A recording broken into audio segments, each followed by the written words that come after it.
Have you ever had a dream where you're standing in front of your pantry, you've got a bag of chips in your hand, a whole handful of chips just waiting to go into your mouth after you're done chewing the chips that are currently in your mouth, and then you have this realization, you're not actually dreaming, this is really happening, and then you say to yourself, I did it again. I was about to say, get out of my head. I spend way too much time doing that in reality. How is that just a dream? Today, we're going to be talking about our own struggles with emotional eating. That is not a dream. And what we do to try and stop ourselves from doing it or accept it occasionally. Ooh, piece of candy. But first, this is the Fit Mess, where together we learn to develop habits that help us live beyond our mental health struggles to create happier, healthier lives. He's Zach. He lives in the future with his anxiety. He's Jeremy, and he lives in the past with his depression. And we get together once a week in the present to share the obstacles we face and how we overcome them. So Jeremy, one of my favorite games that I like to play now is trying to figure out why I am tired. Is it because I'm stressed out? Did I not sleep good? Did I eat the wrong thing? Did I not drink enough water? Did I drink too much alcohol? Did I drink too much caffeine? Did I not drink enough caffeine? This is a game I play every day these days. That's just a few questions. Yeah, well, I think you're tired because you keep asking yourself all these damn questions over and over again. I know, but I think I am tired a lot lately because there's one thing that's happening that I've been stressed out. I've got a whole bunch of things going on. I'm an emotional eater. If I am stressed out beyond a certain point, I will go find the salty, crunchy thing and I will eat it. And then I'll go back to work. I'll go back to do whatever I'm doing. An hour later, when I want to avoid that problem, I'm right back to it. Now, the one thing that I'm not doing when I'm doing all this emotional eating is drinking water. And when I'm really stressed out, when I'm in these moments, when I am just in the thick of it, I never remember to drink water. And I can't explain that. So for the last few weeks, why am I tired? Because I'm not drinking enough fucking water. Like, I went back a couple of days and really looked at how much water I was drinking. There was water in my coffee. The end. That's all you had was the water in your coffee. There was water in the food that I cooked, and the water was taken out of the food. Mm-hmm. And it was gone. Yep. And then maybe a couple drips of water when I was brushing my teeth. Mm-hmm. That's it. Yeah. That's it. For like days. Yeah. That's what happened. And I just, it kills me every single time. Logically, I know this. Emotionally, overpowers the logic. Mm-hmm. And I just go eat potato chips and I eat whatever it is that's in the cupboard. Even things that I wouldn't consider eating. Like there's a thing of jelly beans. Oh, yeah. That are those. Kryptonite. That are those. Just pure kryptonite is all jelly beans are. But these are the ones from Hogwarts. Oh, so like it's got like, you know, watermelon and strawberry and all those good, and cotton candy and all those flavors. But there's also vomit, earwax, all of those things. And I'm just like, whatever. We'll just eat those up because I don't need water. But there's emotional eating. Mm-hmm. There's that side of it. So I now have a sticky note on my computer where I spend most of my time. Yeah. That just says you're not hungry or you're thirsty. Okay. Because 95% of the time, that's all it is. Yeah. You're just thirsty. I'm relating on 1,000 different levels, and I have 1,000 questions because I want to help sort of paint this picture for people. When you're emotionally eating, when you are staring at the pantry, grabbing the barf jelly beans, you're fully aware. Like the logic is there and you're going, I don't need this. I'm not hungry. I'm doing this because of feelings. Or are you fully just like, make the thoughts stop, whatever procrastination, whatever it takes, just put this in my face? It depends on the situation, right? If the stress level is too high, if it's way, way, way, way high, mm-hmm. then logic is overruled and I'm in front of the pantry just like eating the thing. Logic is overruled intentionally. Like you're aware. Not intentionally. Okay. No, I'm not aware of it. Okay. Just emotions are there. Just like I'm at the pantry and I must consume stuff.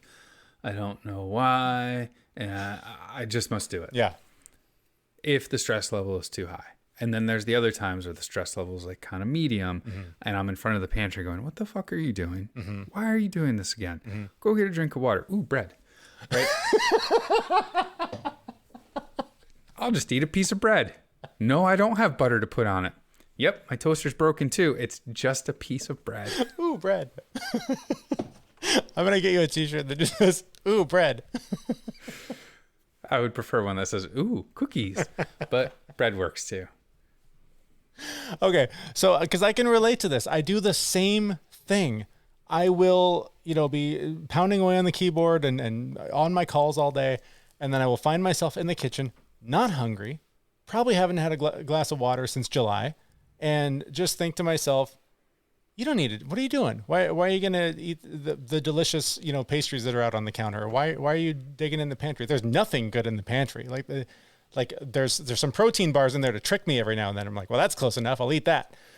But the overwhelming sensation to put trash in your face when you are stressed out is sometimes insurmountable. Like even logically, you can, like you just described, like, ooh, bread.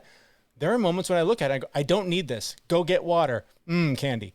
Like it just doesn't, like there's this bridge that's immediately built that goes, that's the next logical step. Just eat the trash. And if you can get past that and like drink a big glass of water, like literally it makes you full. It does satisfy it. I promise you it satisfies it. Long term. Short term, in that moment, you're going to be sitting there going, it's just a glass of water. This is bullshit. I'd rather take a bite of the glass. Right, because there's no way water could possibly solve my problem. Like when you're tired at 3 or 4 o'clock in the afternoon and you're thinking, another coffee sounds good, or some caffeinated beverage, or some sweet thing because I need a little kickstart. Turns out you need water. Like that's the thing that your body's going, if you put this in my belly, you'll feel better and you'll wake up. Because it's amazing how many times I will do that where I do have the presence of mind to drink the water, and I'll just pound like a huge water bottle of it. And in like 10 minutes, I'm like, cool, let's go. Round 2, I'm ready. But again, that like logic versus emotion is this constant battle that I think it sounds like you and I both fight on far too regular of a basis. It is far too regular. I mean, one would argue that like I should be working on reducing the stress. Well, there's that. The stress is still going to be there. So I'm just going to have to work on it, upping my water intake. Well, and you mentioned earlier talking about there's the work stress and the life stress and all the things. Like I've been going to this therapist and he drew out a map one day talking about like the spiral into depression. And he's like, there's the professional stuff, there's the personality stuff, there's the, you're married stuff, you're a dad stuff. And he just made this illustration that was like, when it all comes crashing together, that's the thing, right? Like any one of them isn't enough. But when all of them come together, you just get overwhelmed, and all of that logic and reasoning and the training and the books and all the stuff that just isn't enough in that moment. So the thing to remember here is there's ups and there's downs. We all have issues. I don't want to say I'm broken, but like we have things that cause us to do certain things. And it's really hard to change that. And some of them you just need to learn to live with or make slight tweaks. Drinking a glass of water. It's a very slight tweak. It's not a big deal. Even in the moment when you want to take a bite out of the glass because it'll be crunchy too. It's a very slight tweak. The one thing I will say about the times when it's like borderline, when you are staring at the pantry and you think, ooh, bread or ooh, candy or whatever, when you are able to bring the awareness of why you're doing it, like that Zoom call went badly, or your deadline was missed, or you're under a lot of pressure because of whatever deadline, you're running out of time. When you find yourself looking at it and you're like, I'm actually not here because I'm hungry. I'm actually here because stress, tired, thirsty, whatever. That awareness alone oftentimes is enough to go, nope, close it. Better choice over there. Yep. Occasionally, like you said, it's not going to be enough. And so that's when, you talk a lot about self-compassion. Cool. All in. We made that choice. Try to learn from it and do better next time. Make that choice, and then what next, right? Like, how do I address this next time? What sticky note can I put on my computer? What can I put on the pantry that makes me question those ideas or those actions when I don't have the logical powers to make those right choices? Whenever it happens, I always tell myself, yep, you did. And that's okay. And you know what? You will probably eat another earwax jelly bean at another time. You'll fall again, so long as you get back up. Do you ever do this to yourself? Do you ever think, yeah, this is just what I need right now, and that's okay. This is how every now and again, yeah. This is just how I need to soothe this. every now and again, I do try and plan those. It's not like a go and eat whatever's in the pantry. I will go to my daughter and say, hey, I had a rough week. Did you have a rough week? Yeah, I had a rough week too. Of course, she's in 7th grade. So every week's a rough week. Every week's a rough week, no matter what. I'm like, okay, let's go to the ice cream shop. Let's make this an outing. Let's go do something special. Like, not I'm going to sit in front of the TV, binge and watch blah, blah. Like, no. Right. We're going to go do a thing together. We're both going to go enjoy some ice cream. Then we're going to go enjoy our lives. Yep, absolutely.